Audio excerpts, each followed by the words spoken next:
وعلیکم السلام ورحمۃ اللہ وبرکاتہ۔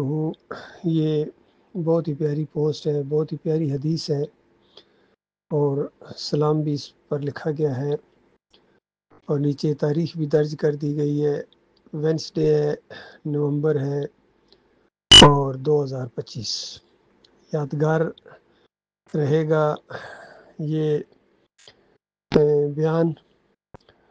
دیکھیے، یہ بخاری رحمۃ اللہ علیہ اپنی کتاب صحیح بخاری کی آخری روایت یہی لائے ہیں کہ اللہ تعالیٰ کو 2 کلمے بہت ہی زیادہ پسند ہیں، زبان پر یہ بہت ہی ہلکے ہیں، اور میزان میں بہت ہی زیادہ وزنی ہوں گے۔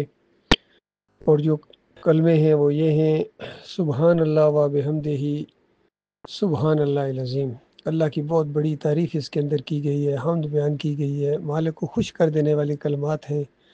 کثرت کے ساتھ ہمیں یہ پڑھنے چاہیے، اور اپنا آخرت کا جو نامہ اعمال ہے اس کو مضبوط کریں، وزنی کریں۔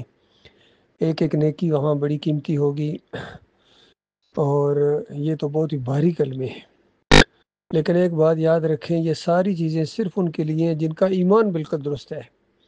اگر ایمان کے اندر خرابی ہے، وہ اللہ کے علاوہ کسی اور کو مدد کے لیے پکارتا ہے، واسطے وسیلے دیتا ہے اللہ تعالیٰ کو بندوں کے، اور بے حق فلاں بے حرمت فلاں کے ذریعے پکارتا ہے، یا براہ راست اللہ کے علاوہ کسی اور کو پکارتا ہے، جس طرح یا علی مدد، یا رسول مدد، یا غوث مدد، لبیک یا رسول اللہ، لبیک یا حسین۔ پھر وہ 11ویں کی نظر و نیاز کرتا ہے، 12ویں کے کیک کاٹتا ہے، اور 10 محرم کے شربت پیتا ہے، پلاتا ہے، یا جمہوریت کے اندر بھی اس کا کچھ دخل ہے، ووٹیں دیتا ہے، مشرکانہ اس نظام کے اندر معاون ہے۔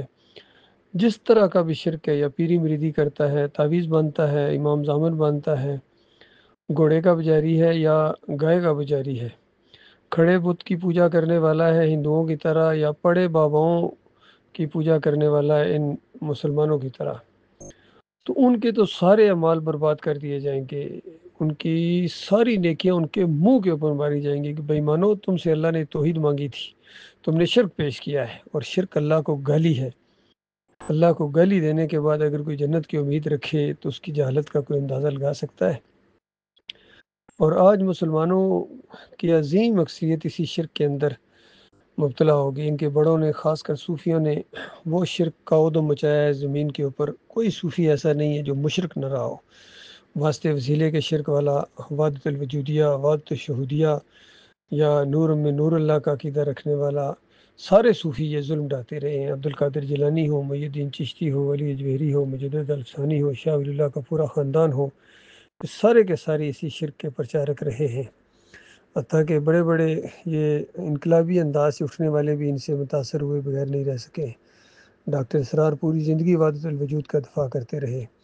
علی انجینئر صاحب کہتے ہیں کہ میں ان کے پیچھے نمازیں پڑھتا ہوں، یہ جتنے شرک پھیلانے والے ہیں، کہتا ہے میں ان کے پیچھے نمازیں پڑھتا ہوں، بتاؤ پھر تمہارا اللہ کے ساتھ کیا تعلق ہے؟ تو اس طرح مت مری جاتی ہے انسانوں کی اس عقیدے کی خرابی کی وجہ سے۔ توصیف الرحمان ہوں، کہتا ہے نبی علیہ السلام قبر کے اوپر پکارو تو نہیں سنتے، دور سے پکارو تو پیش کیا جاتا ہے مال، ان کے اوپر مال پیش کیے جاتے ہیں الصلوۃ والسلام کے۔ تو اس طرح اللہ کے بندوں، دیکھو اس طرح ان کے عقیدے کے اندر سب بربادی آئی ہے۔ بریلوی ہوں، دیوبندی ہوں، اہل حدیث ہوں، سلفی ہوں، امبلی ہوں، سعودی ہوں، یہاں کی کوئی بھی اس شرک سے نہیں بچا ہے۔ گنبد کے پجاری ہیں، بادشاہت کے پجاری ہیں، کوئی جمہوریت کے پجاری ہیں، باباؤں کے پجاری ہیں۔ اللہ کے بندے بہت کم ہیں بھائی۔